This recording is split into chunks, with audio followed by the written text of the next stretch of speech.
기도합니다. 아멘.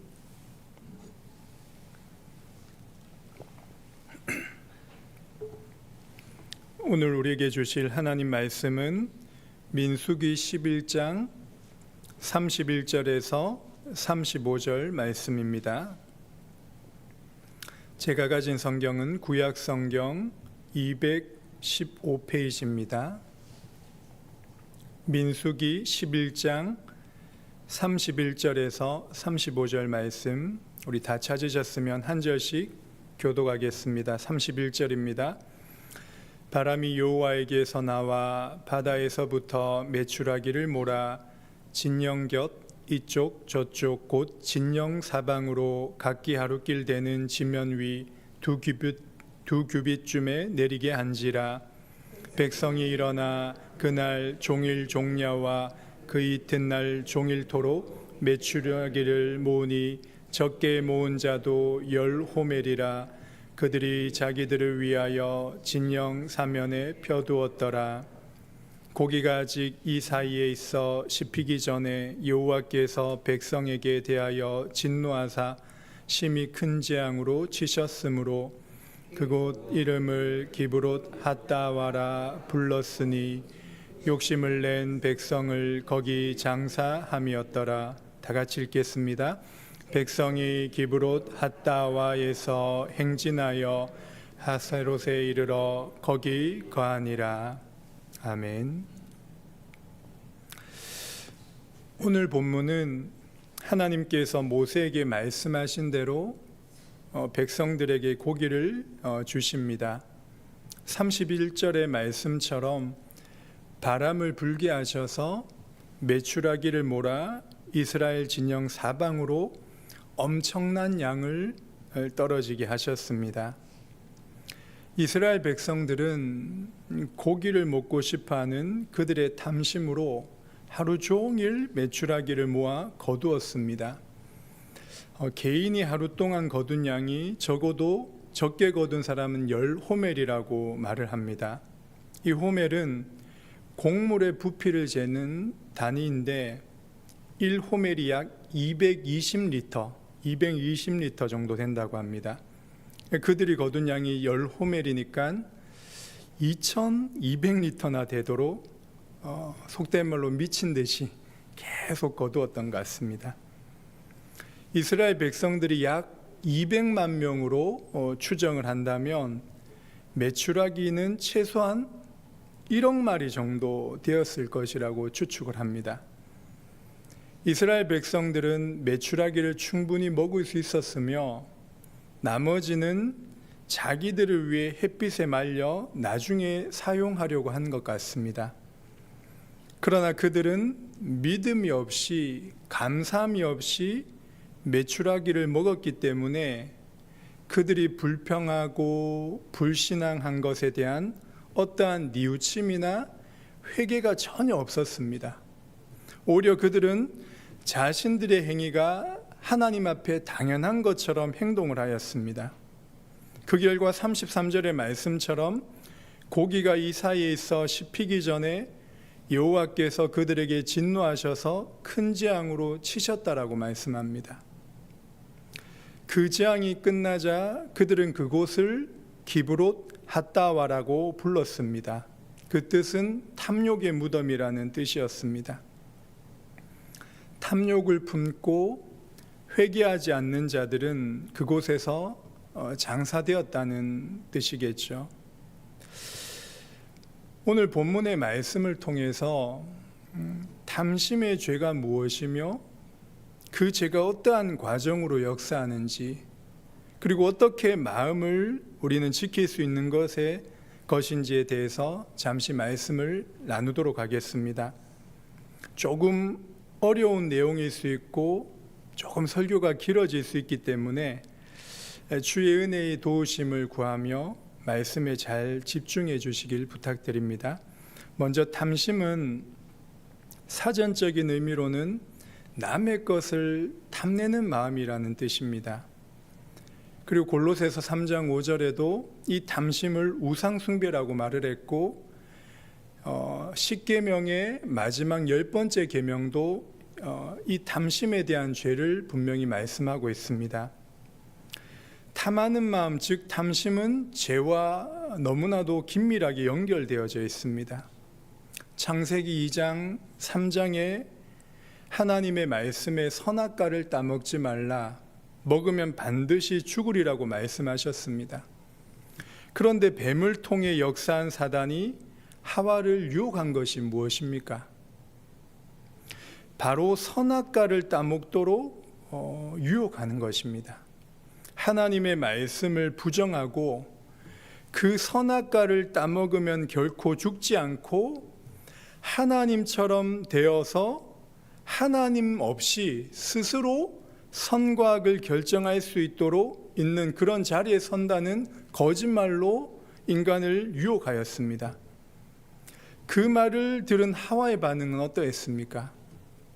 그 선악과를 보니까 하나님의 말씀이 생각나야 되는데 오히려 유혹을 받고 탐하는 마음이 생기니까 그 선악과가 먹음직해 보이고 보암직해 보이고 지혜롭게 할 만큼 탐스러운 나무처럼 보여지게 된 것입니다.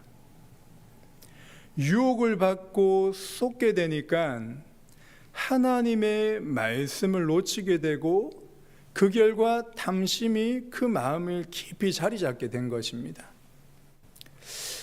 아니, 에덴 동산에는 분명히 아름답고 먹기에도 좋은 나무 열매가 엄청 많았을 것입니다. 조금도 부족함이 없는 하나님이 창조하신 지상 낙원이었습니다. 그럼에도 불구하고 탐하는 마음이 생기니까 하나님이 주신 것에 만족하고 기뻐하지 않고 그 선악과를 먹지 말라는 그 하나님의 말씀에 불평과 불만이 조용히 생겨나는 것입니다. 이것이 바로 탐심의 시작이었던 것입니다. 그 결과 불신앙으로 말미암아 선악과를 따먹는 죄를 범하게 되었죠. 이때부터 인류의 모든 사람이 죄인으로 태어나게 되고 그 마음에 탐심의 죄를 품고 살아가게 되는 것입니다. 탐심이 죄인의 마음으로부터 시작되는데 그 과정을 말씀을 통해서 잠시 살펴보도록 하겠습니다. 마음속에 있는 이 욕심이 죄의 실행으로 나타나는 과정에 대해서 야고보서 1장 14절에서 15절의 말씀 너무나도 잘 나와 있습니다. 우리 한번 찾아보도록 하겠습니다. 야고보서 1장 14절 15절 말씀 신약 성경 371쪽에 있습니다. 야고보서 1장 14절 15절 말씀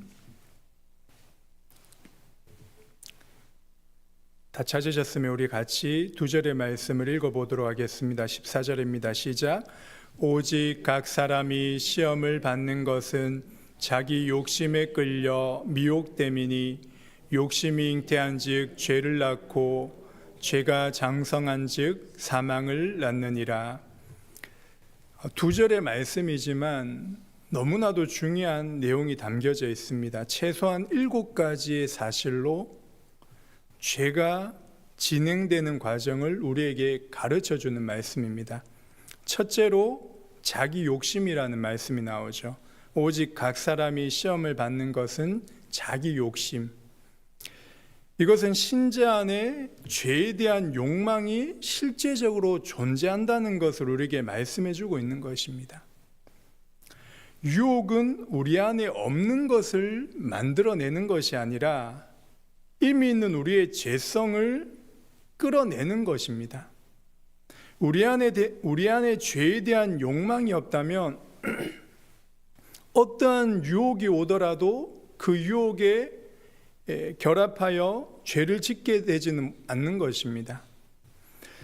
이스라엘 백성이 출애굽하여 하나님의 구원하시는 일을 경험했지만 여전히 광야길 가는 동안에 애굽에 살아왔던 방식과 체질과 불신앙의 근성이 남아있는 것입니다.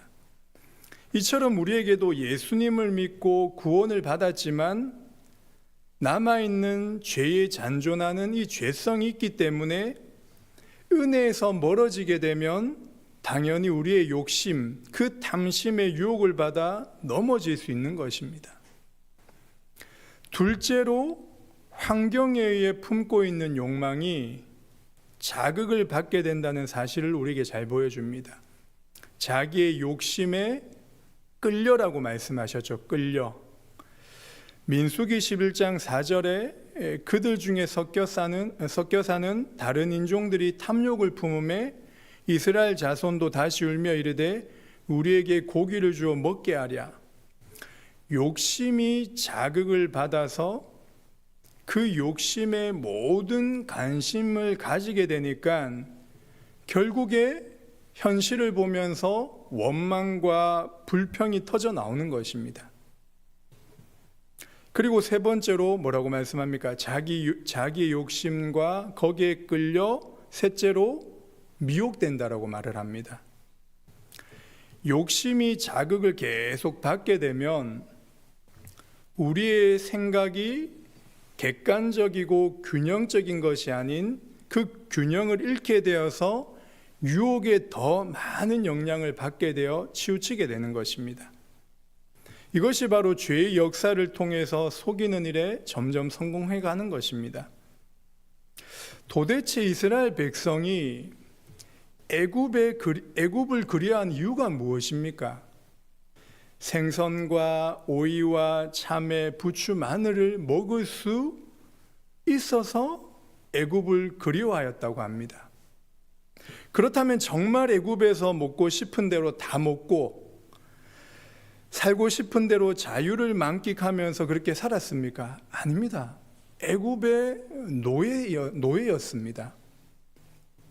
오히려 그들은 심한 노동과 애굽 군인들의 채찍과 가혹한 행위들이 있었는데 그것을 깨닫지 못하는 유혹을 받아 죄에 쏟기니까 이 생각의 균형을 잃게 되는 것입니다.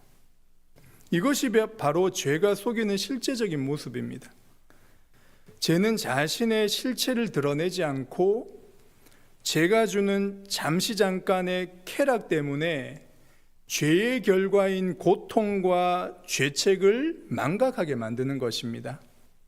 그리고 가장 중요한 하나님과의 영적인 교제를 단절되고 있는데도 깨닫지 못하고 하나님의 은혜에 점점 멀어지게 만드는 것이 죄의 목적입니다. 이것이 바로 자기 욕심에 끌려 미혹되어 죄에 쏟게 되는 과정이 점점 만들어지는 것입니다. 그리고 네 번째로 야고보서 1장 15절에 욕심이 잉태한즉이라고 말씀합니다.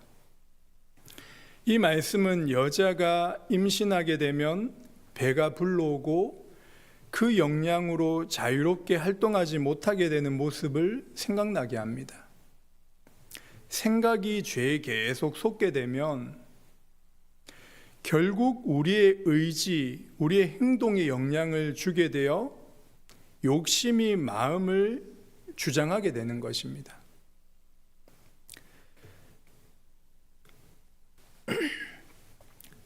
이미 마음과 생각이 죄에 쏟아 넘어가게 되면서 점점 그 행동에 영향을 받으며 살아가게 되는 것입니다.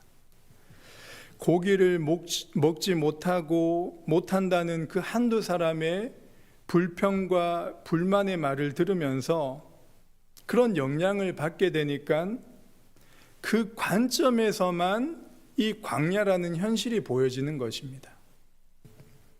다섯째로 욕심이 잉태한즉 뭐라고 말씀합니까? 죄를 낳고 잉태된 그 배에 해산되는 죄를 낳는 그런 모습을 우리에게 말씀해 주는 것입니다.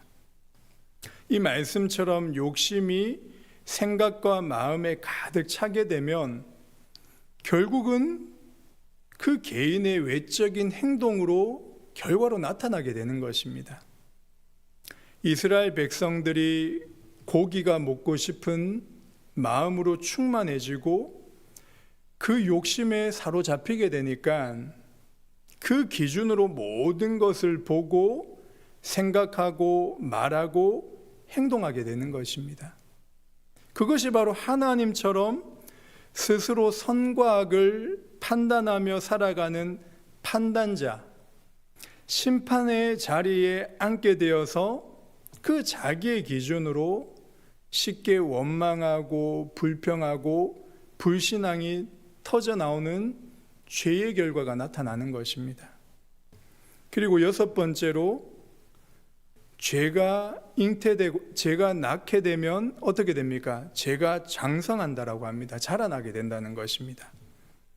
마음과 생각 속에 역사했던 죄가 이제 행동으로 나오게 되면 거기에 멈추지 않고 점점 성장하게 되어 그 사람을 지배하게 되는 것입니다. 그의 인격과 그의 사고와 그의 삶의 모든 습관과 태도를 죄가 딱 장악하게 되겠죠. 죄는 육신의 쾌락과 즐거움을 맛보게 하여 결국 중독에 빠지게 만드는 것입니다. 알코올 중독, 마약 중독, 도박 중독, 게임 중독, 이런 것이 하루아침에 진행된 것이 만들어진 것이 아니라 이러한 죄의 과정들이 쌓여져서 결국 그 사람의 삶이 되는 것이죠. 그리고 마지막 7번째로 그 죄가 장성해서 결국 사망을 낳는다라고 합니다. 이것이 죄가 원하는 이 결과거든요. 목표거든요. 죄는 불신자에게는 영원한 사망이 있는 지옥으로 끌고 가는 것이 목적이고, 그리고 신자에게는 하나님의 은혜를 잃어버리게 하고 그 하나님과의 관계 교제를 단절시켜서 살았다는 이름은 있지만 실제로는 죽은 상태처럼 살아가게 만드는 것입니다. 야고보서 1장 14절 우리 15절의 말씀을 한번 깊이 묵상을 하시면서 죄가 이처럼 7가지로 우리 안에 그리고 세상 속에서 일어나고 있는 것을 볼 수 있는 그런 영적인 눈이 열려지기를 간절히 소원합니다. 죄는 탐심으로만 역사하는 것이 아니라 우리 삶의 다양한 형태로 우리를 속이려고 하는 것입니다. 특별히 죄는 우리의 마음을 지배하려고 하고 끊임없이 미혹하며 하나님의 은혜에서 멀어지게 만드는 것입니다. 우리의 마음은 어떻게 보면 영적인 전쟁터와 같은 곳이 우리의 마음입니다. 그렇기 때문에 마음을 지키며 신앙생활하는 것이 너무나도 중요한 것입니다. 그래서 잠언 4장 23절에 모든 지킬 만한 것 중에 더욱 내 마음을 지키라. 생명의 근원이 이에서 남이라 라고 말씀합니다. 이 말씀은 우리 마음 자체가 어떤 생명을 만들어낼 수 있는 근원이 있다는 말이 아니고 하나님의 은혜가 우리의 마음으로부터 시작된다는 말씀이겠죠. 마음을 지키지 않고는 하나님의 은혜가 우리의 삶에 잘 지속되지 않고 신앙생활에 있어서 성화의 과정, 거룩한 삶을 살아갈 수 없는 것입니다. 오늘도 우리의 마음을 지키기 위해서 영적인 전쟁 중에 있다는 사실을 잊지 말아야 할 것입니다. 그래서 세상 사람들이 당연히 보는 것, 즐기는 것, 행하는 것을 하는 것이 아니라 그것을 우리는 복음의 능력으로 절제할 수 있어야 되는 것입니다. 때로는 그것이 우리의 인생과 신앙생활에 있어서 전혀 도움이 되지 않고 해악이 되는 것을 영적으로 잘 분별할 수 있어야 되는 것입니다. 그래서 보는 것과 듣는 것과 말하는 것과 행동하는 것에 잘 유의하면서 우리 자신을 살펴야지 우리 마음을 지킬 수 있는 것입니다. 그것이 바로 성경에서 말하는 영적으로 깨어 있어야 된다는 그런 의미겠죠. 하나님께서 우리에게 말씀과 기도라는 은혜의 수단을 주셨습니다. 그 은혜의 수단이라는 것은 하나님의 은혜가 우리 마음에 잘 흘러 들어오도록 하는 통로와도 같은 것입니다. 빌립보서 4장 6절 7절의 말씀에 보면 아무것도 염려하지 말고 다만 모든 일에 기도와 간구로 너희 구할 것을 감사함으로 하나님께 아뢰라. 그리하면 모든 지각에 뛰어난 하나님의 평강이 그리스도 예수 안에서 너희 마음과 생각을 지키시라라고 말씀하셨습니다. 하나님의 은혜와 사랑이 우리 마음을 주장하게 될 때 어떠한 일이 일어납니까? 염려와 문제가 없는 것이 아니라 그 염려가 바로 하나님이 어떻게 인도하실지에 대한 기도 제목이 되고 그 기도 속에서 우리는 하나님과의 깊은 생명의 교제가 회복되어지는 것입니다.